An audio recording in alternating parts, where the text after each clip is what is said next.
तो उत्तर प्रदेश की सियासत में जयंत चौधरी के सामने सियासी विरासत को बचाने की एक चुनौती है। ऐसे में जयंत चौधरी इंडी गठबंधन से अलग होकर बीजेपी नेतृत्व वाले एनडीए के साथ हाथ मिलाने की तैयारी में है, जिसका औपचारिक ऐलान कभी भी हो सकता है। इसके लिए सीटों पर भी बात लगभग पूरी हो चुकी है।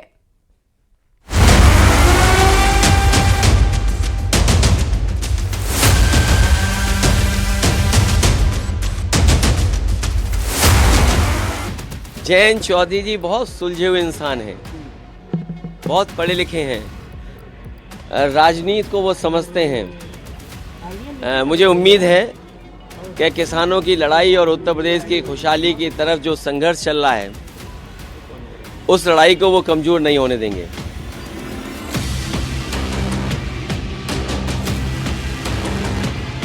केवल भारतीय जनता पार्टी के लोग भ्रमित कर रहे हैं। हम जानते हैं जयंत जी को, वो सेकुलर लोग हैं, वो इंडिया गठबंधन से मिलकर के ही चुनाव लड़ेंगे और भारतीय जनता पार्टी को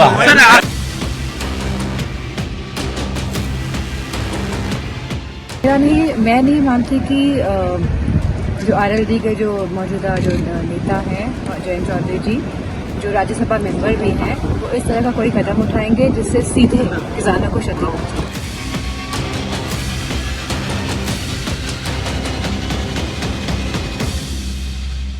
समाजवादी पार्टी के बड़े बड़े नेता विचलित हैं, व्याकुल हैं, व्यथित हैं। समाजवादी पार्टी के अध्यक्ष तक हैरान और परेशान हैं, क्योंकि जाटलैंड की जंग में बड़ी सियासी जीत बीजेपी की होने वाली है।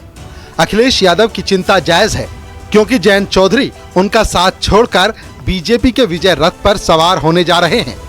और इस बात की पुष्टि खुद आरएलडी ने की है। आरएलडी नेता ने कहा, गठबंधन के लिए बीजेपी ने पेशकश की। बीजेपी 4 सीट पर लड़ने की बात कर रही है, लेकिन हमने 12 सीटों पर तैयारी की है। गठबंधन किसके साथ होगा तय करेंगे। देखिए, भाजपा के लोगों के द्वारा तो पिछली बार भी ऑफर किया गया था, इस बार भी किया गया है, लेकिन वो 4 सीट की बात कर रहे हैं, लेकिन हमने 12 लोकसभा सीटों पर तैयारी की है। तो इस बात का निर्णय तो हम लेंगे कि हम किसके साथ गठबंधन में चुनाव लड़ेंगे। ऐसा है, जो जनता के और किसानों के हित के लिए जो भी पार्टी हमारी मांगों पर सहमत होगी, हम उसके साथ चुनाव लड़ेंगे। यानी इंडिया गठबंधन के साथी अब धीरे धीरे अलग हो रहे हैं, जिसमें नीतीश और ममता के बाद अगला नंबर जयंत चौधरी का है। दावा किया जा रहा है कि जयंत चौधरी जल्द ही एनडीए में शामिल होने की घोषणा कर सकते हैं। माना जा रहा है कि 12 फरवरी को गठबंधन का ऐलान होगा। चौधरी अजीत सिंह की जयंती पर बड़ा ऐलान होगा। आरएलडी ने 12 फरवरी का कार्यक्रम टाल दिया है। देश के बड़े नेता प्रतिमा का अनावरण करेंगे। और अब इसी को लेकर कांग्रेस नेता भी इंडी गठबंधन पर चुटकी ले रहे हैं। कांग्रेस नेता आचार्य प्रमोद कृष्णम ने कहा, नीतीश कुमार ने इंडिया गठबंधन का अंतिम संस्कार किया, तो जयंत चौधरी श्राद्ध करेंगे। देखिए, इंडिया गठबंधन का अंतिम संस्कार नीतीश कुमार जी ने पटना में कर दिया और जयंत चौधरी जी श्राद्ध कर देंगे। Thank you. तो वहीं अखिलेश यादव भी अब मान रहे हैं कि जयंत चौधरी बीजेपी के साथ गठबंधन करने वाले हैं। तभी तो उन्होंने बीजेपी पर जयंत के बहाने कई आरोप लगा दिए और बता दिया, ये सिर्फ चुनाव जीतने के लिए किया जा रहा है। भारतीय जनता पार्टी दलों को तोड़ना जानती है। भारतीय जनता पार्टी किसको कब लेना है वो जानती है। भारतीय जनता पार्टी ये भी जानती है कि कैसे बेईमानी करनी है। चंडीगढ़ में देखा आपने किस तरह बेईमानी हुई है।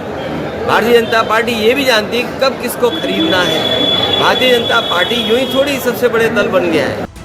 मैसेज क्लियर है। कभी अखिलेश के दोस्त रहे जयंत चौधरी लोकसभा चुनाव से ठीक पहले बीजेपी के साथ पश्चिमी यूपी में वो समीकरण तैयार करेंगे जिससे बीजेपी के टारगेट 80 को आसानी से साधा जा सके। और इसी बात का डर अब अखिलेश यादव को परेशान करने लगा है। Bureau report, news 18।